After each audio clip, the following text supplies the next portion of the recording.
All right, Brock Huard is with us at Brock Huard on Twitter with Fox. I'll give either one of you $100 if you can tell me where Brock is right now. I think he's in Montana from that wallpaper getting ready to do an FCS semifinal game. Missoula. Dang, I billed $200, Brock. That's bad for me.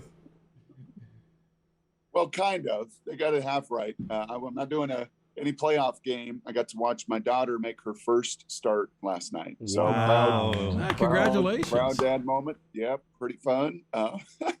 Yeah, this is a fun little hotel. If you're ever in Missoula, it's actually great that it's a DoubleTree right on the river.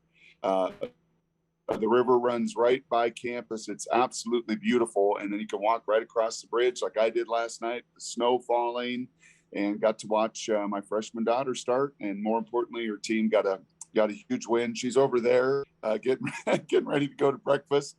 So yeah, super, super fun, super excited. That is such a cool state. I had the opportunity for my daughter's birthday to take her to Bozeman last June, and everything about the state of Montana is just awesome. And she was like, I want to go to Montana State because she'll be a freshman next year. And then I looked at the out-of-state tuition and I said, hey, you're not going to Montana State. So Lance doesn't have Huard genes. He can't transfer produce. portal. Yeah, I don't have your genes, man. I mean, she's just going to be on the books. That's it. So let's start with the important stuff. Rams and Seahawks this weekend. My God. Rams question 13 right guys in COVID. Such an important game for the Rams. Seattle's out of this thing.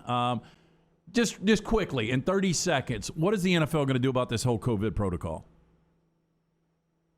Well, I think you saw it this week, right? I think and it's the league and the players, by the way, who had to agree to this new testing and the new thresholds. And, these teams, I think the Seahawks are 100% vaccinated. I think the Rams are just about as well. Anybody in tier 1, tier 2 has to be around these teams. So that you're talking vaccinated people for what that's worth. And then on top of it, these are largely asymptomatic cases. You've heard that from a bunch of players. That's not my speculation. So I think the league and the players both said, listen, we're vaccinated, we're asymptomatic. Whatever variant this is, if it is the Omicron or whatever, it is proven to be less, you get less sick. It's certainly, it's more contagious as everybody's getting it. But I, for one, was glad to see and this is the NFL, and this is why they are king. This is why they move at the rate they do. This is why they lead the ratings and the revenue, because they move fast, right? They got a competition committee that changes rules in a year, unlike college football that, this is not a rule changing year. We've got to wait 3 or 4 years to change this rule. The NFL acts in a hurry. And I, for one, was glad to see the two sides together and say, hey, you know what, if we are vaccinated, if this is a lesser sickness, less severe, players aren't even, they're asymptomatic. Let's find a way to test out of this, get a couple negative tests, and keep this season moving along.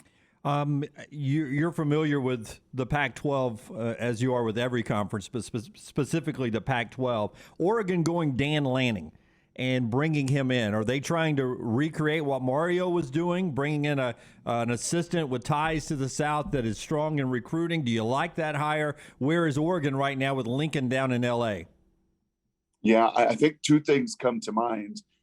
Dan Lanning and Kalen DeBoer up in Washington, both those now in the Pacific Northwest, are two coaches that if you surveyed 100 coaches at the AFCA, that when they all get together, American Football Coaches Association, and they meet, and you were to say, hey, who are just a couple excellent young football coaches that just have tremendous, strong resumes, have been super successful schematically, you would see those two names pop up on a lot of those lists, Kalen DeBoer and Lanning. I think both of them are very good football guys. But I think you're spot on. I think Phil Knight is 83. In some ways, I compare him to that owner down in Dallas that has his hand in everything, that wants to be a part of it and wants to win. And I think he watched what Mario did. I was at the Pac-12 championship pregame and some festivities and some meetings and such, and talked to folks in the Pac-12, and ran into my old buddy Mike Bellotti, who I worked with. And Mike said, man, Mario is just a machine, right? Like Mario, and he's not going to tell the league how to do their job, but if the league would recruit, if the league would have the energy and the juice that Mario has had out of Eugene, this league could move forward even quicker. Mario obviously takes his talents to South Florida, and in comes, I think, very much a protege. Younger version, but knows how to recruit, knows what it takes. And yeah, I think Mario left a mark there to say, man, top 10 recruiting class, top 10 recruiting class, top 10 recruiting class. There's a way to do it. There's a methodology to do it. And I think Lanning has learned under some of the best, as Mario did. Now go implement it. Brock Huard is with us at Brock Huard on Twitter. You see him on Fox. He's on the Pepsi hotline. A reminder as well, for more than a century, Alabama Power has served our state, attracting business and industry and quality jobs to Alabama, part of their mission, providing safe, reliable, cost-effective energy. Learn more, alabamapower.com/betteralabama. Alabama Power, power for a better Alabama. We've seen this happen in the playoffs, Brock, and it's happened well with Alabama at times and poorly with Alabama at times. They've had both outcomes. Dan Lanning now has to coordinate a defense, and I know you got Will Muschamp and you got some other coaches there that can handle the day-to-day, but how difficult do you think this will be for him in the playoffs? Well, it is most difficult on Dan. Let's be very honest. I remember Scott Frost calling a New Year's Six Bowl, a Peach Bowl a few years ago, and he had taken the job in Nebraska. And we sat in our production meeting, I think it was a day or two before the Peach Bowl, and my gosh, he looked like just dead man walking. I mean, he had spent so many hours flying the country, right, and trying to recruit and finish a class. And Adrian Martinez was his number one target at that time in California. So, he's flying cross country, trying to finish that class up. I guess, that's somewhat of a positive of this early signing period is, that's done, right? The Oregon class is largely done. He doesn't have to, continue to do this for the next couple of weeks.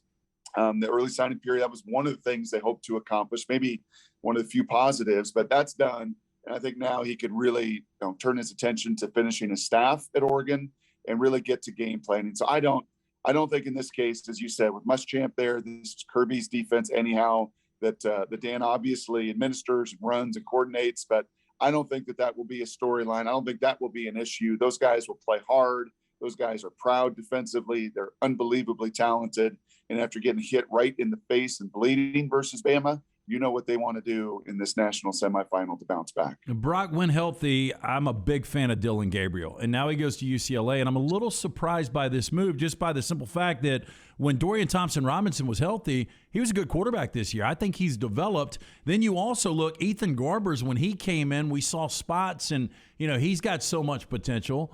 I guess Chip Kelly's just loading the quarterback roster and see what happens.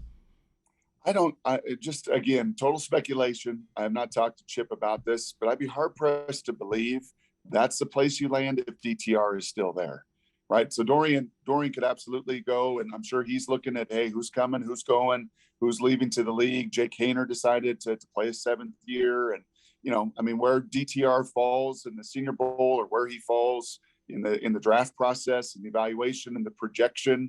I think he's in that gathering mode, but I'd be hard pressed to believe. Again, total speculation. But if you're Dylan Gabriel with other options on the table, I don't think that's the place you're going to go. I'm gonna assume there were some assurances made that DTR is going to move on to the NFL and giving him an opportunity to compete with a young freshman that can throw it, but Ethan can't throw it like Dylan can throw it. Do you think Brian Kelly will be successful at LSU? Do you think he'll reunite the family down in Baton Rouge? I was waiting for that. Either I was going to say it or one of you three was going to say it. Well, let me just say this. I've been holding on to this, listening, to all the commercials, your reads. Kudos to the next round, man. Seriously, like when you all made this jump, right? There's a parallel here. I'll get to it. But when you all made this decision to go on, hey man, let's do this. Let's own this ourselves and let's take this step. That's not easy to do for radio heads. I know it, right? I've done radio for 12 or 13 years, maybe not as long as some of you, but it's hard to take that risk. And you guys did. And man alive, we got a lot of commercials and spots, a lot more than when you guys started. And we chatted months or a year ago or whatever that was. So A, kudos to you taking a risk. And B, Brian Kelly took a risk. I mean, you're leaving one of the great brands in all of college football, one of the few college brands that's truly global at Notre Dame. Are there some difficulties that come with that? Sure. Is it a little harder to recruit to Notre Dame than LSU? Absolutely. But I am, like every one of us college football fans, intrigued to see what does he do here with his staff. I think that's going to be a big tell. You asked me, is he going to have success there? And we joke about family. Family is not his fake, accent. Family is the 10 assistants he hires and the number of analysts that want to come as well.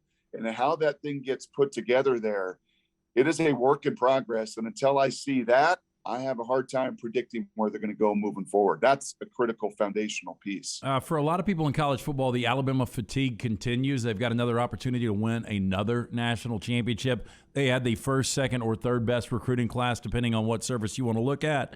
They go out, they get Eli Ricks out of the transfer portal, and now there's speculation, Brock, that Kayshon Boutte might be coming from LSU to Tuscaloosa.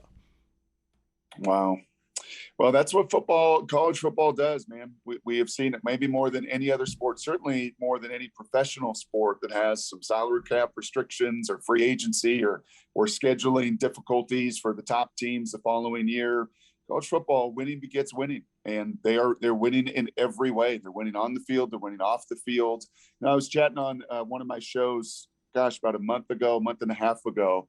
And I don't know, you all are down there in Alabama. Have you ever done the actual number crunching to see the amount of gross revenue those players coached under Nick Saban have made at the NFL level? Oh, it's got to be you guys outrageous. Yeah. We never crunched them, but they send us. It's got to be in the they send us stuff billions. all the time. It's a recruiting tool. They send out the millions of it's incredible. The billions of dollars that they have turned out. Billions, yes. Yeah, right? Yeah, billions. Yeah, I mean, it's got to be not an M. It's got to be multiple billions of dollars. And I know that's gross revenue and taxes and agents and everything else, and how many of them realize the full extent of it. But it'd be a pretty fascinating offseason study to actually go and look at his decades there, and what the players actually made, how long they endured, how long they lasted in the NFL. And I still think it will be into the billions of dollars. So winning begets winning. You treat him right, you treat him well, which he does, obviously. I was just debating one of my knucklehead friends who's like, college football, they got all these archaic coaches and they hate the kids still. And Urban Meyer's going to go back to college. He's going to treat them terribly. And blah, blah. I said, bro, that's just not the way it works. Maybe my era, it was driven by fear and power and control and ego. But when the best in college football is doing it the way that Nick is doing it, I'm sorry, man, that perception is going to change. When a 35-year-old defensive coordinator from Georgia gets one of the gem jobs in college football without ever being a head coach, and Marcus Freeman's 35 and has a 29-year-old offensive coordinator, things are changing. We know that. College football is changing in every way. And yet there's Nick, at whatever he is. Is he 70 now? 70. Yeah. Still leading the charge of how to treat players, how to build your program, and winning begets winning. You're on your way to breakfast with your daughter. Are you a pancake waffle or an egg and bacon? Do you try to mix the salties and sweets? How do you do it? That's a good question. She is a sweet tooth, so there's no question about that. So she's probably going to do these crazy chocolate chip pancake things, and there'll probably be a bite left over for dad.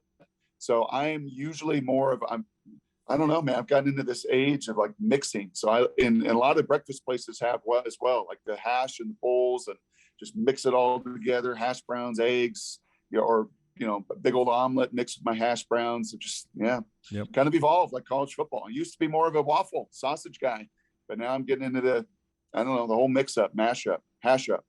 When Brock is with us, we like to remind you, especially this time of year, when you're looking for places to give at the end of the year, fillthestadium.com, part of Compassion International, which is a great charity, Brock. Stadium is full. Stadium is full. Wow, how about that? That is amazing. That is incredible. That's amazing. Isn't that cool? That is. Yeah, really, really cool. 70,000 kids. That was the goal, to get sponsored through Compassion, and been amazing generosity from a lot of NFL and NBA and PGA, a lot of names that you guys talked about on your show. A lot of players stepped up, and then amazing people in the populace as well said, man, if they're building that team, I want to be a part of it. So, they did it, man. Pretty stinking awesome. Well, if you didn't get a ticket, Compassion International, make sure you get part of it. Very affordable each month, and you can help a child that is very unfortunate somewhere else. And Dunaway missed it in the headlines. Haley Huard, 4 of 6 from Beyond the Arc last night for 12. Oh, wow. Nice. 4 of 6. Lighten it up. She's a shooter, Brock. From way downtown. She is a shooter. Got that from mother. I was not a shooter. I was a banger. Yeah. Hey, Great to see you guys. Yeah. It'll be fun to do this moving forward. love what you're doing. I meant what I said. You all took a risk, a big step, and man, it's awesome to see y'all having great success and people being a part of it. And I know how much you pour into your community too. So keep it up. Have a great Christmas, and we'll talk to you in the new year. Thanks, All right. Brock. Happy Take care, holidays, man. Brock. Take care. That's Brock Huard with us on the Pepsi Hotline. Always fun talking to Brock, man.